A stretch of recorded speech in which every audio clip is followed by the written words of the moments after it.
네, 이어서 최미경의 책다방 시간입니다. 최미경 작가와 함께합니다. 어서 오세요. 안녕하세요. 네, 오늘 들려주실 첫 번째 소식은 어떤 겁니까? 경상북도 교육청이 올해 총 1억 600억을 투입해서 7개의 이제 음, 공공도서관을 새롭게 짓는다고 하거든요. 그래서 네, 관련된 소식을 가지고 왔습니다. 네, 경북교육청의 공공도서관 준공 소식인데 정말 굉장한 규모네요. 그렇죠. 이번에 조성되는 이 도서관은 지역의 정체성과 주민의 삶을 품은 어떤 공간, 음, 그리고 배움과 쉼, 이 공동체가 만나는 곳이 도서관이자 네, 그 안에서 학생은 미래를 읽고 주민은 마을의 내일을 함께 그릴 수 있는 공간이란 내용을 담으면서 만들려고 하더라고요. 네. 사실 도서관이라고 하면 조용히 책을 보는 공간이라는 생각이 그렇죠. 강했었는데 음. 확실히 의미를 좀 부여했네요. 맞습니다. 특히 신도심 중심의 개발 속에서 상대적으로 소외된 어떤 원도심과 음, 농산어촌 지역 주민들에게 삶의 질 향상과 학습권 보장이라는 이 음. 이중 효과를 이번에 설립하는 도서관이 제공할 수 있다는 어떤 판단에서 시작되었다고 하거든요. 네. 단순한 이 독서 공간을 넘어서 공동체가 만나는 플랫폼 역할을 음, 한다라고 보면 될 것 같은데, 앞서 7곳이라고 네, 했잖아요. 맞습니다. 어디에 지어지는 거예요? 되게 이렇게 경북 전체를 보시면 되거든요. 올해 2025년 8월에 이 예천 도서관이 이제 준공될 예정이고요. 네. 9월에는 영양에서 오, 영양 도서관이 차례로 이렇게 준공될 예정입니다. 네. 그리고 내년도 2026년에 준공 예정인 영천 도서관이 음, 있더라고요. 네. 그리고 또 2025년 12월 준공을 목표로 하는 칠곡 도서관도 음, 있고, 이 포항 도서관은 올해 9월에 설계를 마칠 예정이라고도 아, 하더라고요. 네. 그리고 구미 도서관은 2027년 3월 개관을 목표로 하고 있고요. 네. 마지막으로 김천 도서관, 이곳은 2028년 준공을 목표로 하고 있다고 합니다. 네. 그러니까 예천 도서관과 영양 도서관, 영천 도서관, 칠곡 도서관, 포항 도서관, 구미 도서관, 김천 도서관 이렇게 7곳인데요. 네. 저는 아무래도 이제 포항에 있다 보니까 이 그렇죠. 포항 도서관 가장 궁금한데 네. 또 다른 지역의 도서관도 어떻게 조성될지 좀 자세하게 설명해 주세요. 그렇습니다. 이게 지역은 지금 딱딱 정해져서 여기 도서관 여기 도서관이지만 아마 이름은 좀 바뀔 수도 있지 않을까라는 생각이 음, 들더라고요. 네. 먼저 영양도서관은 이 햇살이 가득한 친환경 건축의 특징으로 이렇게 음, 되어 있더라고요. 네. 그리고 이 예천도서관은 한천을 품은 이 지역 주민들에게 상생과 포용의 공간으로 거듭날 예정이라고도 하고요. 네. 그리고 영천도서관은 인근 우로지 생태공원을 품은 수변형 도서관으로 음, 주민의 일상 속에서 힐링과 배움의 거점 역할을 또 네. 하고자 합니다. 그리고 칠곡도서관은 이곳이 되게 도서관이 기존에 있는 도서관이 오래됐다 그러더라고요. 네. 64년 된 기존 건물을 철거하고 음, 새롭게 탈바꿈되는데, 이 열린 도서관으로 또 공원 속 도서관 컨셉으로 또 추진 중이라고 합니다. 네. 그리고 궁금하셨던 이 포항도서관은요, 기존에 있는 영일도서관과 문화원 종합자료실을 통합해서 네. 이 경북교육청 이 직속 기관으로 음, 조성된다고 하더라고요. 네. 그래서 환호 공원과 바다, 도심 숲이 어우러지게 이렇게 했는데, 지하 2층, 지상 2층의 규모로 이렇게 건립될 예정이라고 하더라고요. 네. 그리고 구미도서관은 금오산 자락 원평동 일대에 이 북스테이와 음, 이 워케이션 개념을 도입한 복합 문화 공간으로 또 네. 조성된다고 하더라고요. 그리고 칠곡 이 포항 구미도서관은 2027년 개관을 목표로 진행 중이면서 지역의 특색을 반영한 어떤 명소형 도서관으로 발전시킨다는 계획이 또 있더라고요. 네. 그리고 마지막으로 이 김천도서관은 2028년 준공을 목표로 하면서 연 면적이 3,000제곱 이 미터 내외에 총 사업비만 해도 250억 오. 규모로 이렇게 추진 예정 중이다라고 하더라고요, 또. 네. 정말 이 공공도서관이 이렇게 명소가 된다면 뭐 책의 공간이 넘어서 교육이라던가 문화, 체험까지 어우러질 수 있고 또 머물고 싶은 공간이 될 것 같은데요. 네. 이런 도서관이라면 학생뿐만이 아니라 우리 지역 주민들에게도 참 반가운 소식일 것 같아요. 맞습니다. 저희 안 그래도 포항에 참 도서관이 많아서 좋다라고 했는데, 네. 또 이 경북 교육청 소속 도서관이 이렇게 지어진다면 정말 학생들한테 음. 왜 그 학부모님이나 교사분들이 책 좀 읽어라라고 네. 얘기를 하는데 그런 그렇죠. 잔소리들이 좀 더 줄어들지 않을, 왜냐면 공간을 그렇게 마련해 놓으면 자연스럽게 찾아들지 않을까라는 생각도 들고요. 네. 또 이만큼 좋은 규모로 한다 그러는 거 이쁠 거고 네. 요즘 예쁜 거 좋아하잖아요. 그래서 네. 사진도 찍기도 좋고 편안한 이렇게 휴게 공간도 많다라고 하니까 책과 가까워질 수 있는 그런 계기가 되지 않을까라는 생각이 듭니다. 네.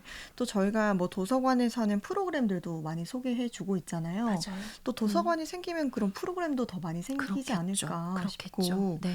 우리 학생들이 이 도서관 또 책과 좀 가까워질 음. 수 있는 계기가 되지 않을까 싶습니다. 맞습니다. 네, 오늘도 책 소개 준비하셨잖아요. 오늘은 심리학자인데요. 이 모드 르안이라는 작가의 에세이집이거든요. 네. 제목이 파리의 심리학 카페 가지고 오. 왔습니다. 아니 심리학자가 쓴 에세이라고 하니까 네. 뭔가 마음을 좀 꿰뚫어 볼 것만 같은데 그렇죠. 맞아요. 네. 어떤 내용인지 작가 소개부터 해주세요. 이 작가 모드 르안은 7살 때 타가소에 맡겨졌다고 하더라고요. 네.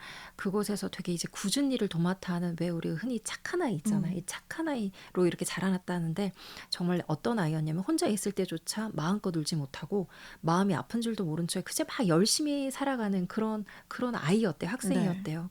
20살 가까울 때까지 그렇게 살았는데 20살쯤 해서 비로소 있는 그대로의 나를 사랑해준 어떤 남자를 만났다고 합니다. 네. 그래서 결혼을 했는데 아들이 태어난 그해 남편이 갑작스럽게 죽었다고 하죠. 그러다 보니까 왜 너무 사랑하고 자기 자신을 또 새롭게 일깨워준 사람이 죽다 보니까 이 후유증으로 그녀는 이제 지독한 우울증에 빠졌고 또 알코올 중독으로 살았다고 하는데요. 네.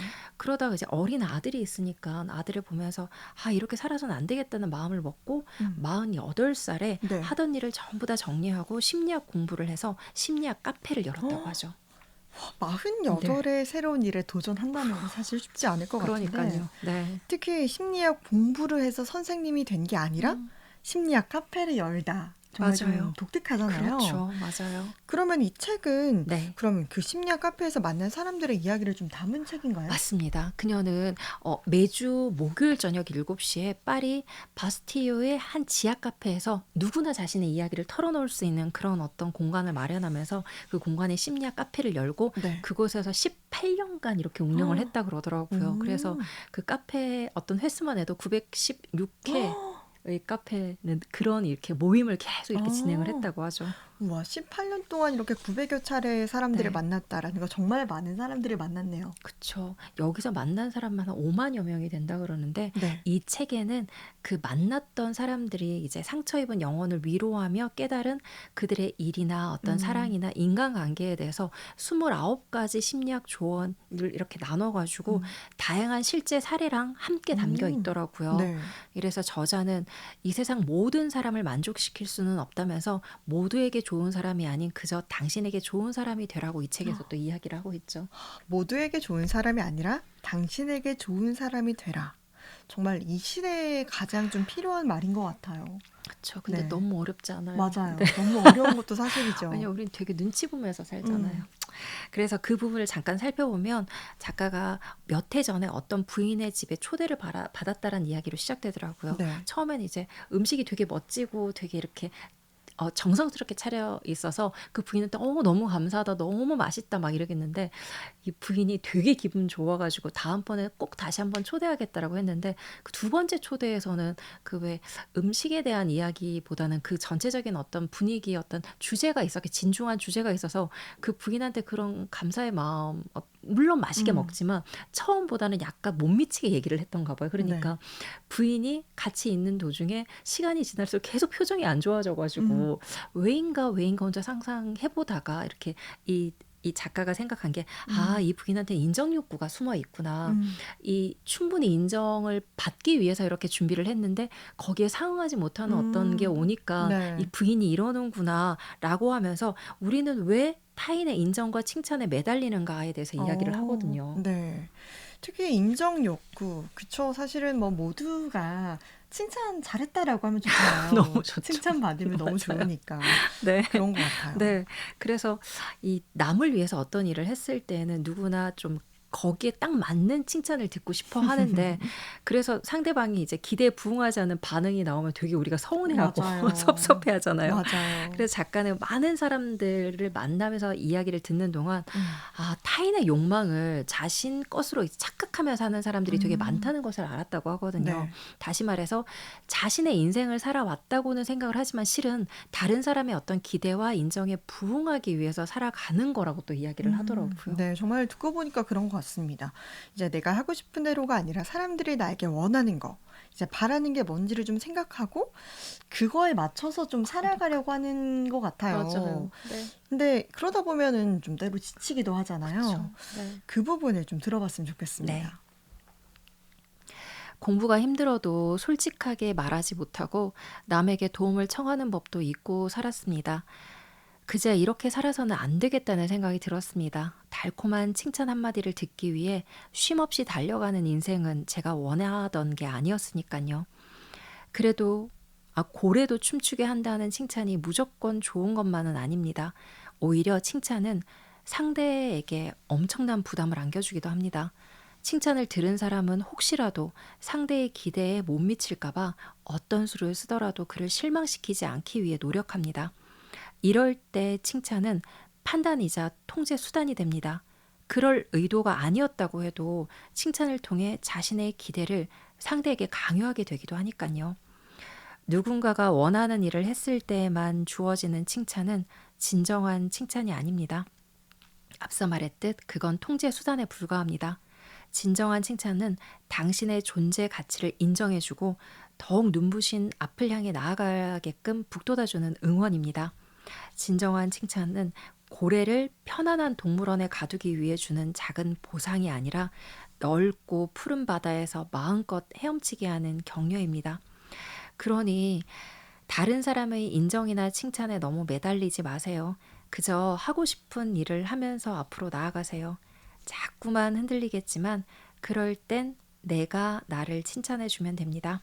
나를 아끼고 사랑하는 마음으로 스스로 자신의 삶을 이끌어가고 있다는 느낌이야말로 삶이 우리에게 주는 진정한 기쁨이니까요. 자꾸만 흔들리지만 그럴 때 내가 나를 칭찬해주면 된다. 이런 좀 문구가 더 크게 와닿는 것 네. 같아요. 사실은 나를 좀 다그치는 경우가 많은 것 같아요. 자책하고. 네. 왜 이렇게 못하지? 네, 왜 이것밖에 못하지? 이렇게. 그러니까요. 네. 그럴 때일수록 좀 어떻게 보면 나를 인정하고 나를 칭찬하고 칭찬하는 법을 좀 습관으로 가지면 좀 더 나은 인생이 되지 않을까 이런 생각도 들었어요. 그러니까요. 보통은 대부분의 사람들이 내가 나를 가장 잘 안다고 생각하지만 내가 나한테 가장 약간 못되게. 모질게, 맞아요. 진짜 못되게 모질게 많이 하잖아요. 네. 그런데 이게 쉽게 바뀌지는 않는 것 같아요. 또 네. 이렇게 또 더 열심히 하려는 마음 때문에 또 그런 네네. 것도 있기 때문에요. 근데 가장 나를 위로해주고 이렇게 해줘야 되는 게 또 내가 아닌가라는 맞습니다. 생각이 들더라고요. 맞습니다. 오늘은 이 경북교육청이 추진 중인 경북 내 공공도서관 설립에 대한 얘기와 이 모드르안의 에세이 파리의 심리학 카페에 대해서 이야기 나눴습니다. 최미경 작가와 함께했습니다. 고맙습니다. 감사합니다.